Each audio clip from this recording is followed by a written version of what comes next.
Good morning, Patriots. This is Christine Cisneros, and I am so pleased to be with you here on the Confessional Close-Up in this fine Monday morning. Here in the Pacific Northwest in Seattle, Washington, it's a gray day. I think it's going to rain, which is so uncharacteristic, right? And after I have made my coffee, sipping on it gingerly here, and have attended to the cat, which is not ours, who has checked into our hotel for the day, I am hoping that there isn't too much peripheral noise to distract away from our little talk.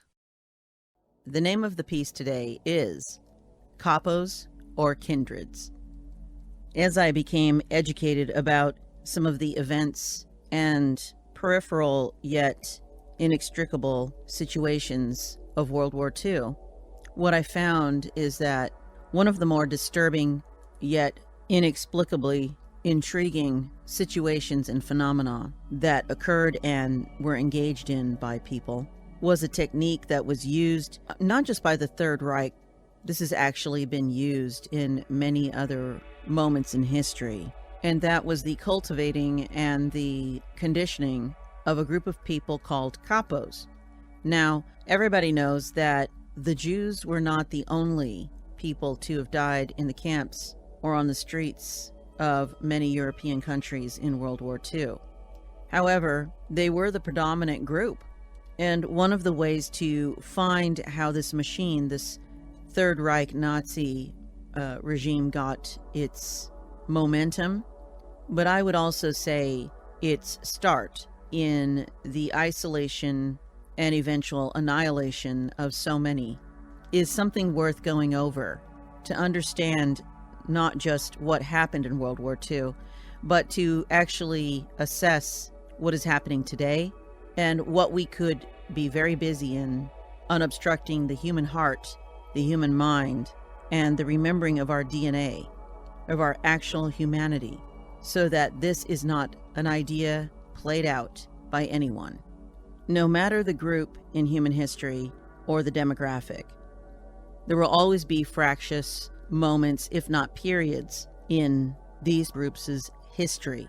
This is not particularly a bad thing, as it is quite vital for everyone, I think, no matter what religion, nationality, race, or cultural background, in order to shed off the old ideas and thoughts and outmoded, obsolete practices and even rules or laws, but to actually clear the way for that which will serve today and maybe tomorrow for a while.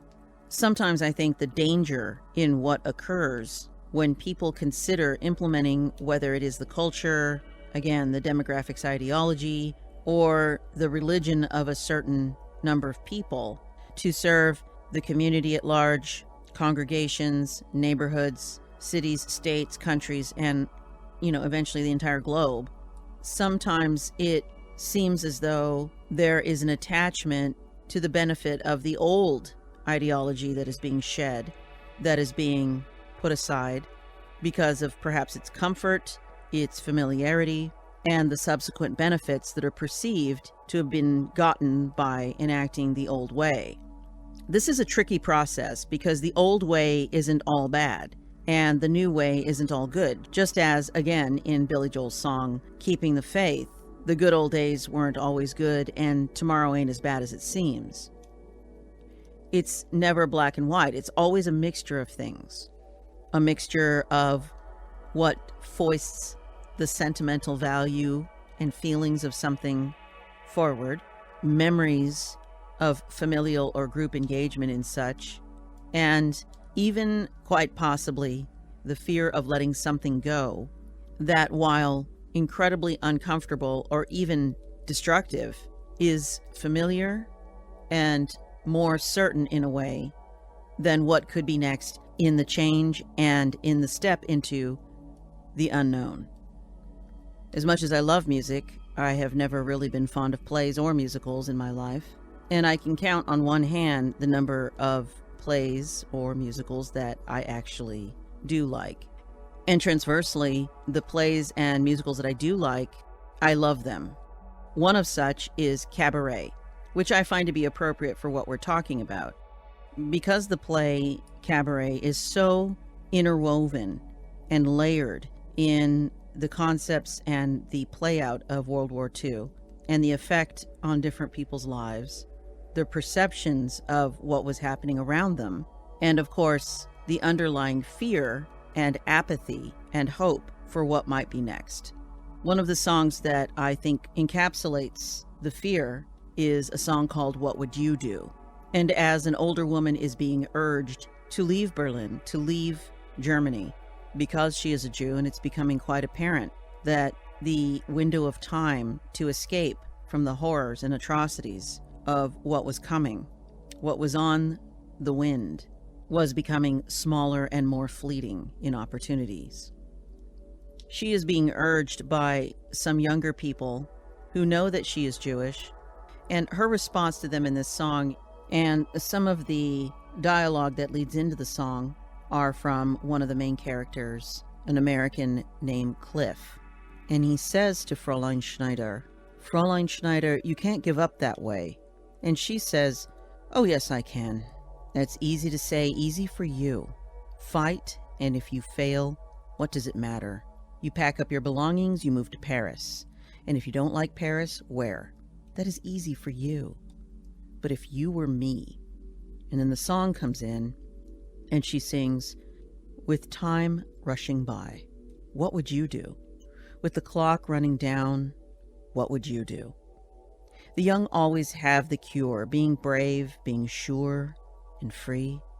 But imagine if you were me, alone like me, and this is the only world I know. Some rooms to let, the sum of a lifetime, even so. I'll take your advice. What would you do? Would you pay the price? Suppose simply keeping still means you'll manage until the end.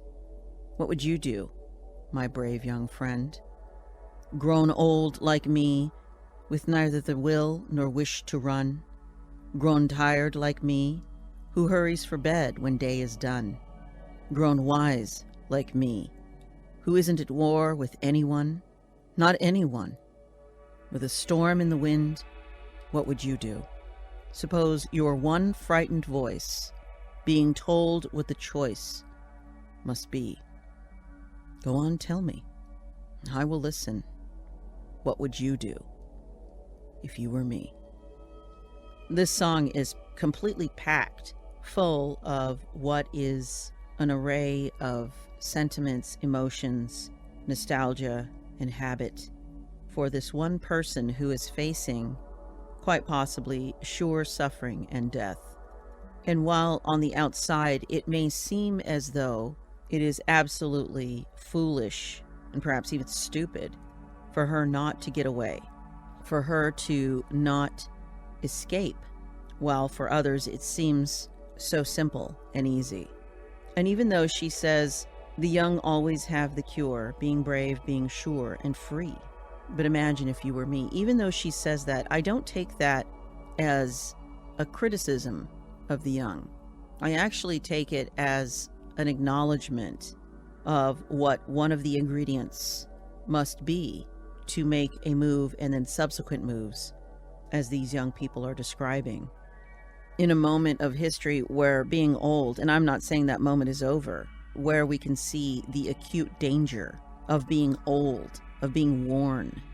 It's not like she was saying she wasn't aware of what her compromised position could lead her to, and in fact, expedite the delivery of her demise to her. Alone like me, and this is the only world I know. Some rooms to let, the sum of a lifetime, even so. I'll take your advice. What would you do? And this sentiment of alone like me, her husband has passed.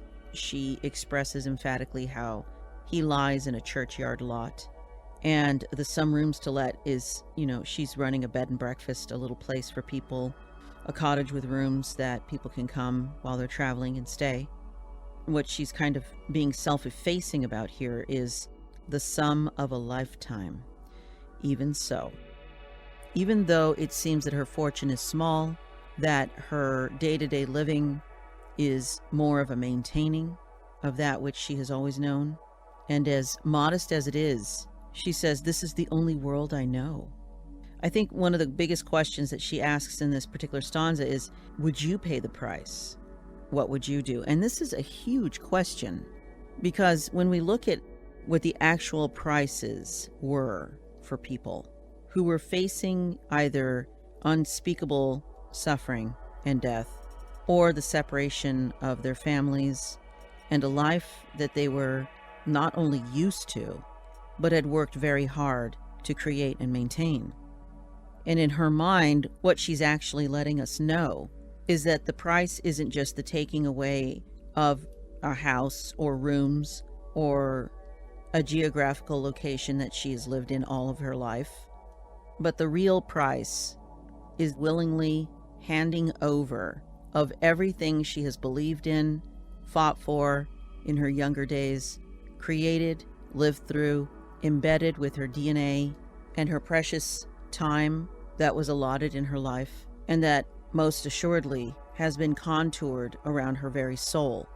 This is the real price. And when we look on the surface of what happened in World War II, just on paper, the transfer of immense wealth, and when I say transfer, what I mean is the murdering, the raping, and the torturing subsequent to the theft, extortion, and evil takeover of homes, belongings, cities, countries, and lives.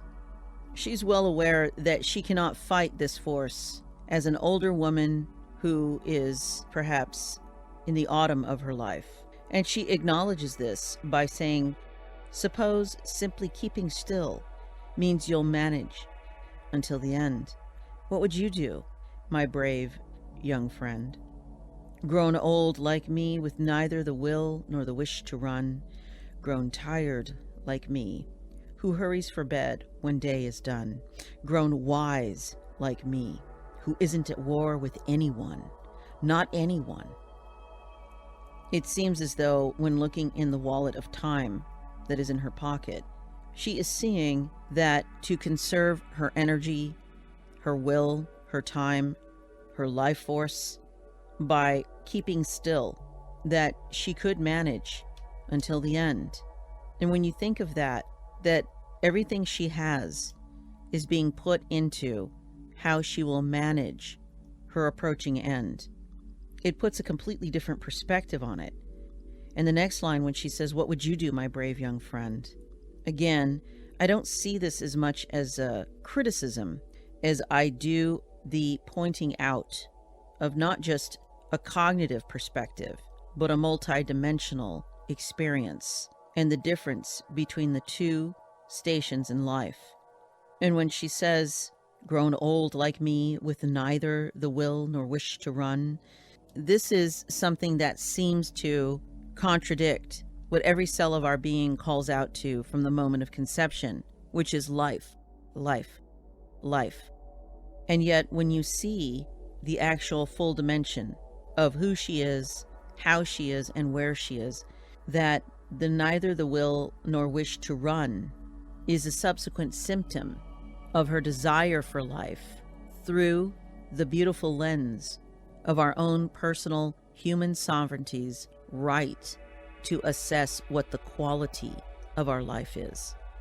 It may not seem as though to others that the way that we live and the way that we express is a quality of life that others would validate as optimal. And yet what I can kind of see in her words, especially when she says, grown tired like me, who hurries for bed when day is done, grown wise like me, who isn't at war with anyone, not anyone. This speaks to me of someone who has invested their entire being into the life that they have built and meets the end of the day with the desire to replenish for the next one. And in the next line, grown wise like me, who isn't at war with anyone, not anyone. It seems to be a confusion. But again, what I see kind of peeking over the shoulder of this is that she is not being complicit to her own demise, but rather acknowledging that this world is not her home and that her home is beyond all of this. And so, though this is familiar and is where she wants to make her transition, the stand that I see her taking is that she will not be bullied or capoed into fighting anyone about that which neither requires validation nor false triumph over taking away the core of this woman's existence. With a storm in the wind, what would you do? She's acknowledging, she's actually saying, yeah, the storm is on the wind. I can feel it. I've lived long enough where I can tell that something's coming, and it's coming quickly. Suppose you're one frightened voice, being told what the choice must be. Those two lines right there are so completely impactful. I relate to this sentiment of being one frightened voice, and am in complete understanding that being frightened is not the same as being self-traitorous, that making careful choices about how to carry the precious cargo of our wisdom around does not necessarily mean a betrayal to the world. And when she is talking about, suppose you're one frightened voice being told what the choice must be, this is so pertinent for today, because she's not saying that, well, these are the choices. She's actually saying, we are being told what the choices must be. And in fact, she doesn't even say choices. She says, we are being told what the choice must be. In essence, it's not really a choice because there's only one. And that's what you're being told that you must choose. This is the pinnacle of every tyranny that is put into action over perhaps an unsuspecting public or population, that by the time it comes down to not even Coke or Pepsi, but just one choice about the rest of your life, when it comes down to that, all of the array of choices and the ideas of the creation of choices have been seemingly whittled down to two, Coke and Pepsi. And then we find, through a course of ignorance or our enforced freezing through fear, that we discover only one, quote, choice. We must turn the question around earlier to ask, these are the choices? Says who? And in fact, I'm going to do an entire series on says who, from the Georgia Guidestones to other matters and widely publicized, media-driven, and socially accepted nuances and overtones of what has been hammered in to our collective consciousness, just as the propaganda machine of World War II and the Third Reich used short messages repeated over and over and over to create at least the temporary false illusion of what reality they were facing, until they could actually effectively coerce the public and convince them that the subsequent, quote, choices, and then choice, as in the final solution, were the logical deductions of that original, blasphemous, and demonic foundation of lies. Growing up, I often questioned why, whether it was in church or school, I was being told to think a certain way or do certain things. And I had a friend once who was not really interested in talking about why things happened, but more about what was happening. And I always thought it would be really an interesting joke to get two shirts for us when we went out. Her shirt would say, "What?" ? And mine would say, "Why?" ?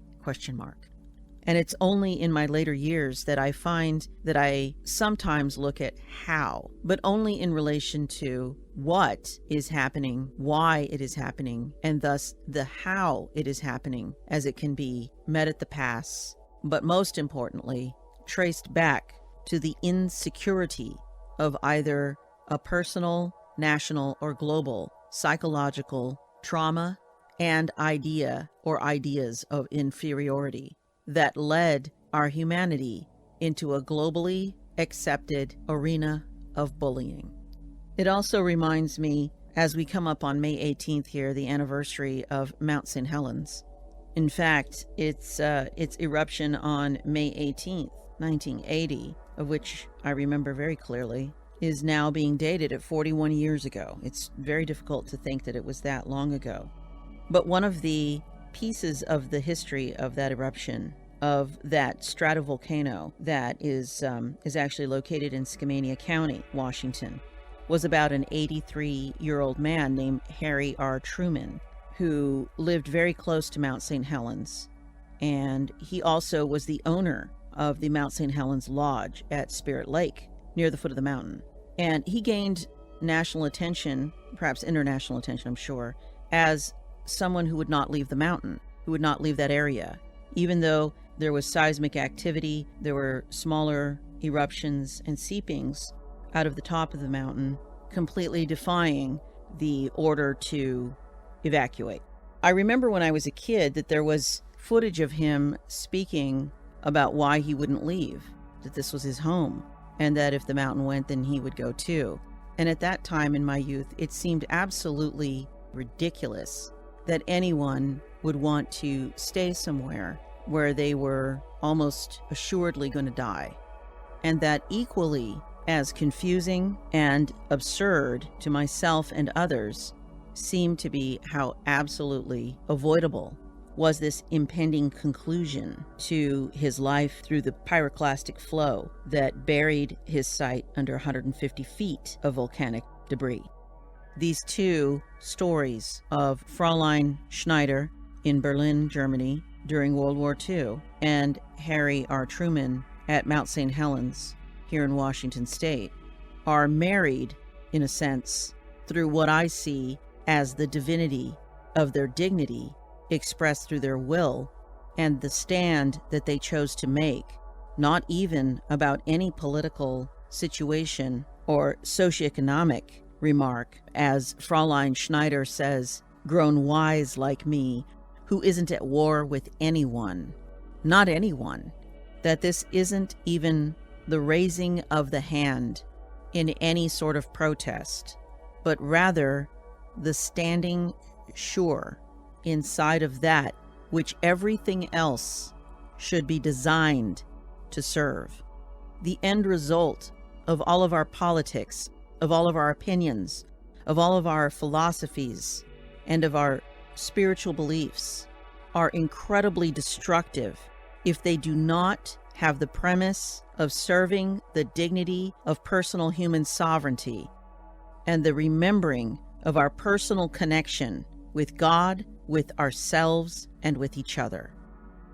These ways in which we have created suffering and the misalignment of our youthful energy and our elderly wisdom to imply at best and to enforce at worst that others should give up their expression, whether it be in thoughts, words, or action, to comply with what it is that we find familiar and comfortable, mistaking that for what is optimal for each person, is indeed what happened in World War II and in every previous and subsequent Holocaust of the human spirit. The Kapos of World War II were simply people that were within neighborhoods or communities or even families, and definitely in business infrastructure, who were well accepted within their realm of people. The SS decided to employ different individuals whom they felt were compromised, at least to the point of accepting the bribe of assisting the Third Reich by way of convincing those around them to get on the trains or to work harder or to gather their belongings and leave them somewhere while being shipped out of everything that was familiar to them and was what they had worked for not just themselves, but for their entire lineage. What makes this one of the bigger atrocities of World War II, of course, is that these were trusted individuals within the communities, and they succumbed not just to the fear of what was coming, but to the lure of that which would allow them to live more comfortably by way of forfeiting everything that they had benefited from, lived in, and perhaps even contributed to. That was the real price that Fraulein Schneider was talking about. What would you do? Would you pay the price? What would you do? And though perhaps many of these kapos were not privy to how deeply they would pay, they signed on to something that promised their comfort and some security, which in itself is understandable as a human, but did not take the time to remember their own humanity and to see that that was the price for their survival at the cost of their own demise, even through the obstruction of the tie between themselves and others as one in our human existence. I say obstruct because we can never sever the tie between ourselves and others, even if we wanted to. And so, just as a limb turns to gangrene if obstructed from the blood flow of the main body, and the eventual requirement is to relieve the body of that limb that is no longer alive, so too was the tragic self-destruction of those kapos in World War II who thought that they would increase the blood flow of at least survival, if not comfort, through the constriction and blockage of what was most important and is most important throughout all of our history, which is the frequency and bond between all people. And just as it has been proven over and over and over in every situation of extreme tyranny and Holocaust throughout history, that those who have decided late in the game to sign on for that agenda, to betray what is ostensibly perceived as their lineage, their faith, their people, and their country, it is actually more accurate to see that each one has a thread that runs through every single one of them, and that is the betrayal and the self-betrayal of what it is to be human. As Hitler concluded before his massive action against humanity, that in order to be a human being, you have to be part of a race. And if you're part of a race, then you must have a nationality. You must come from somewhere on the globe, some country or series of countries. And what he said, what he maintained, was that the Jews had no country. And so therefore they weren't people. They weren't humans. And that's how he justified doing what he did. And that's how the Third Reich justified doing what they did. And that's how the kapos justified doing what they did.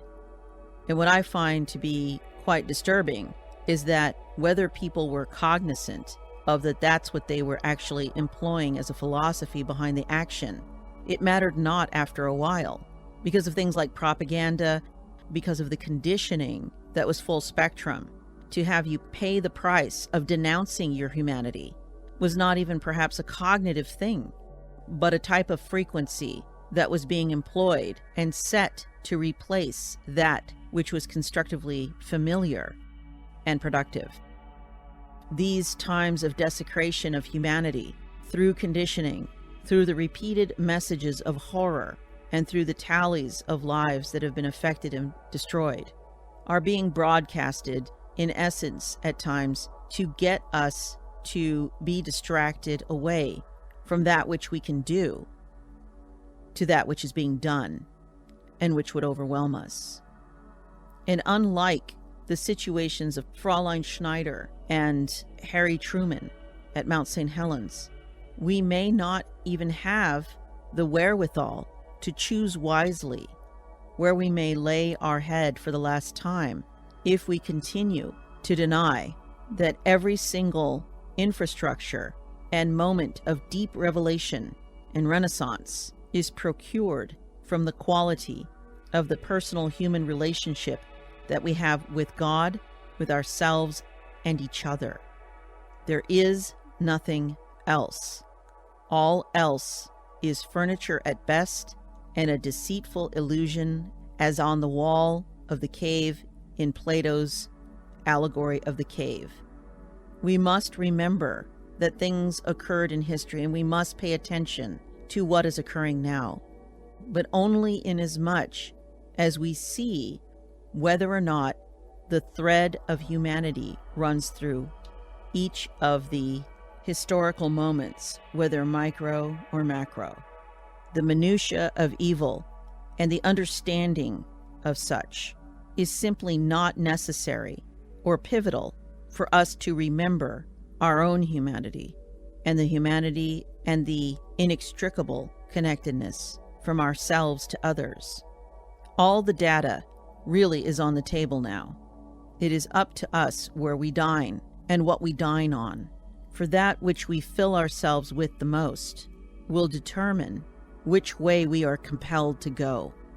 And as we understand this common hearth that we all warm ourselves at, which is the love of God and of all creation, that we are created out of that, it is indeed a choice that we still have at our disposal to become either the kapos of human history, or instead the beautiful expression of the kindreds that we are.